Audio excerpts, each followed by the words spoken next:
Hello everyone, how are you? I am Yash Tiwari. Welcomes to listeners, viewers and subscribers. Guys, आज हम लोग UP R O का fully syllabus देखने वाले हैं जो आपकी प्रारंभिक परीक्षा होने वाली है। यानी प्रारंभिक परीक्षा का जो पाठ्यक्रम डिफाइन किया गया है वो 2023 में क्या रखा गया है, इस पे बात करने वाले हैं। कितने पेपर होंगे आप जानते होंगे, अगर नहीं जानते हैं तो आइए जानने का प्रयास करते हैं। मित्रों, आर ओ में दो पेपर होते हैं। पहला पेपर आपका जीएस का होता है और दूसरा पेपर जो आपका होता है वो आपका हिंदी का होता है। तो इस टाइप से आपका जीएस प्लस हिंदी मिलाकर के प्रारंभिक परीक्षा कंप्लीट करता है। प्रारंभिक परीक्षा में आपको कुल मिलाकर के 3 घंटे का समय मिलता है और इसको सॉल्व करने के लिए 200 नंबर आपके पास हो जाते हैं। यानी जो आपका जीएस वाला पेपर होगा, फर्स्ट पेपर होगा, उसमें आपको 2 घंटे और जो आपका हिंदी वाला पेपर होगा इसमें आपको 1 घंटे का समय मिलने वाला है। प्रश्न 140 पूछे जाएंगे जीएस में मित्रों और पूर्णांक 140 होगा। नकारात्मक अंकन की अगर बात होती है तो 1/3 जो है 1/3 माइनस मार्किंग है। ये समझ लीजिए कि आपने 4 प्रश्न सॉल्व किया और 4 में से 3 प्रश्न आपका गलत हो गया, 1 प्रश्न आपका सही हो गया, तो जो आपको नंबर मिलेगा वो 0 नंबर मिलेगा। नकारात्मक अंकन ऐसा है इसका। ठीक, समझ में आ गया होगा। अब हम बात करते हैं जीएस के सिलेबस की। जीएस के सिलेबस के बाद हम बात करेंगे सामान्य हिंदी के सिलेबस की, जो प्रारंभिक परीक्षा का सामान्य हिंदी। जीएस में आपका प्री और मेंस सेम सिलेबस है। जैसे पहला टॉपिक आपका सामान्य विज्ञान दिया गया, तो सामान्य विज्ञान में आपका जूलॉजी बॉटनी भी आ जाएगा, उसके साथ फिजिक्स केमिस्ट्री भी आ जाएगा, उसके साथ आप देखेंगे तो जो आपका ये लेटेस्ट वाला डिफेंस का मामला होता है ये भी इसी में इंक्लूड हो जाता है। तो ये सामान्य विज्ञान का हिस्सा हो गया। ऐसे भारत का इतिहास आपसे पूछा जाएगा मित्रों। उसके बाद भारतीय राष्ट्रीय आंदोलन पूछा जाएगा। उसके बाद भारतीय राज्यतंत्र, अर्थव्यवस्था और संस्कृति से जुड़ा हुआ क्वेश्चंस पूछने का प्रयास करेगा। देन 5वां स्टेप दिया गया भारतीय कृषि, वाणिज्य और व्यापार को समझाने का प्रयास रहेगा। 6वें स्टेप में इन्होंने कहा है जनसंख्या पूछेंगे, तो ये 2011 की जनसंख्या पूछेंगे, याद रखिएगा। पर्यावरण और नगरीयकरण, ये भी आपसे पूछा जाएगा। भारतीय परिप्रेक्ष्य में पर्यावरण कैसा है, यहाँ का नगर कैसा है, नगर नियोजन कैसा है, नगर से जुड़ा हुआ डाटा पूछा जाएगा। 7वां स्टेप इन्होंने दिया विश्व, उसके साथ भूगोल और फिर भारत का भूगोल और उसके साथ प्राकृतिक संसाधन कैसा है। तो विश्व लेवल पर भूगोल की स्थिति क्या है, कैसी है, जो आपका ग्लोब है वो कैसा है, कितने पानी, कितने जल, कितने मरुस्थल, इस पर बात होगी। अवस्थिति कैसी है, फिर भारत का भूगोल भी आपसे पूछा जाएगा और उसकी प्राकृतिक संसाधन रहे हैं वो कैसे रहे मित्रों। वाणिज्यिक व्यापार कैसा रहा है, उसके साथ प्राकृतिक संसाधन में आप बात करें तो जैसे आपका कैसे बायोडीजल से काम होता है, कैसे मीथेन, ब्यूटेन यह निकलती हैं, कैसे आपकी आग्नेय चट्टानें आती हैं, कैसे मिट्टियों की बात होती है, इन सभी पे भी बात होगी। जो 8वां महत्वपूर्ण स्टेप जीएस का दिया गया मित्रों, वो दिया गया आधुनातन राष्ट्रीय और अंतर्राष्ट्रीय महत्वपूर्ण घटनाक्रम, इसे करंट अफेयर्स कहते हैं, सीए।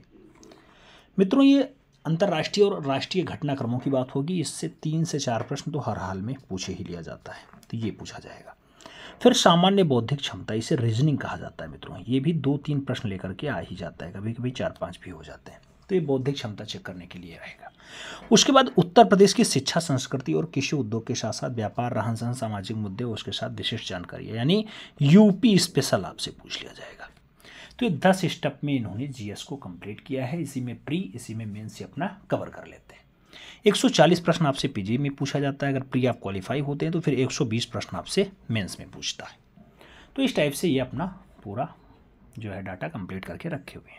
ये तो आपके जीएस की बात हो गई। इसको 2 घंटे आपको समय मिलेगा, यानी 120 मिनट में आपको सॉल्व करना होगा। OMR बेस्ड पेपर होता है, यानी ऑप्टिकल मार्क रीडर रीड करेगा।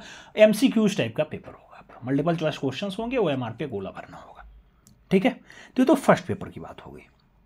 कितना मिनट, 120 मिनट। कितने प्रश्न, 140 प्रश्न। कितना टाइम, 120 मिनट।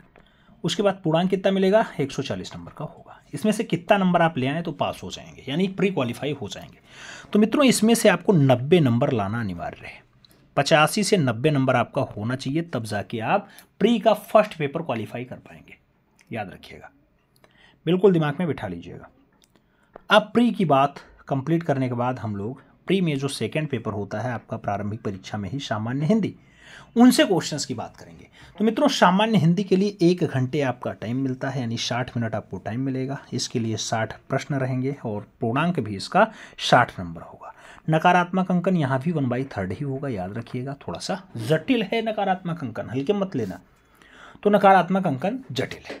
इसमें केवल 6 टॉपिक आपसे पूछे जाएंगे। पहला विलोम है, दूसरा वाक्य वर्तनी है, तीसरा अनेक शब्दों के लिए एक शब्द है, चौथा तत्सम तद्भव है, पांचवा विशेष विशेषण और छठवां आपका पर्यायवाची शब्द होते हैं। तो इस टाइप से यही 6 से 10-10 प्रश्न पूछ लिए जाएंगे। जैसे विलोम से 10 प्रश्न पूछेगा, 10 नंबर का होगा। वाक्य वर्तनी शुद्धि से 10 प्रश्न पूछेगा, 10 नंबर का होगा। अनेक शब्दों के लिए एक शब्द होगा, 10 प्रश्न पूछेगा, 10 नंबर का होगा। ऐसे ही तत्सम तद्भव के लिए 10 शब्द आएंगे, 10 नंबर हो जाएंगे। विशेष विशेषण के लिए 10 शब्द आएंगे, 10 नंबर हो जाएंगे। और पर्यायवाची के लिए 10 शब्द आएंगे, 10 नंबर हो जाएंगे। तो इस टाइप से ये 60 नंबर कंप्लीट हो जाता है। मित्रों, हिंदी में जिसका स्कोर 45 प्लस रहता ही रहता है, नॉर्मली ज़्यादातर बंदे जो एकदम नए नए देंगे वो भी 35-40 प्रश्न तो सही कर ही ले जाते हैं। लेकिन जो बंदा थोड़ा सा मेहनत कर लेता है उसका 45 से 55 के बीच स्कोर रहता ही रहता है। और जो हिंदी में महारत हासिल है उनका तो 58, कभी कभी 59 और 60 तो हम नहीं कह सकते, लेकिन 59 तक आया है लोगों का स्कोर। तो इस टाइप से हिंदी के महारत वालों का स्कोर रहता है, 55 प्लस रहता है उनका। ठीक है, तो 45 से 55 नॉर्मली रहता ही रहता है। 90 वहाँ से ले लीजिए, आराम से आप प्री क्वालिफाई हो जाएंगे, उसमें कोई बट नहीं है। तो अब ये कट ऑफ वाला मामला खत्म हो गया। कट ऑफ आज ही आपके समझ में आ गया होगा, कितने नंबर आपको सही करने होंगे, कितना टाइम आपको मिलने वाला है।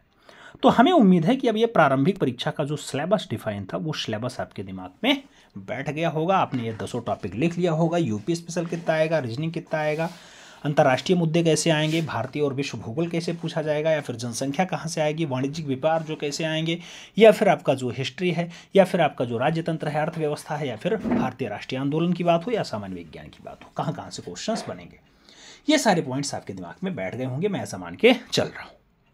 अगर बैठ गए हैं मित्रों तो एक बार डाटा शेयर कर देना अपने इष्ट मित्र तक, जिससे जो लोग समीक्षा अधिकारी या सहायक समीक्षा अधिकारी की तैयारी कर रहे हैं उन तक भी ये कम समय से बेहतर पाठ्यक्रम पहुंच जाए, जिससे वो लोग भी तैयारी में विशेष रुचि ले सकें। हमारी एक ही रिक्वेस्ट होती है कि आप लोग एक एक पॉइंट को लिख लो, हाथ से लिख लो, जिराक्स वाला काम ना रखो, पाठ्यक्रम को हाथों से लिखो, फिर उसको पढ़ने का प्रयास करोगे तो ज़्यादा मजा आएगा। तो लिखने का प्रयास करिएगा मित्रों, सब कुछ अच्छा हो जाएगा। ठीक है, बाकी अब क्लास स्टार्ट करेंगे, पहले सिलेबस उसके बाद क्लास। चलो मिलते हैं छोड़ में, तब तक के लिए दिल से सल्यूट, जय हिंद।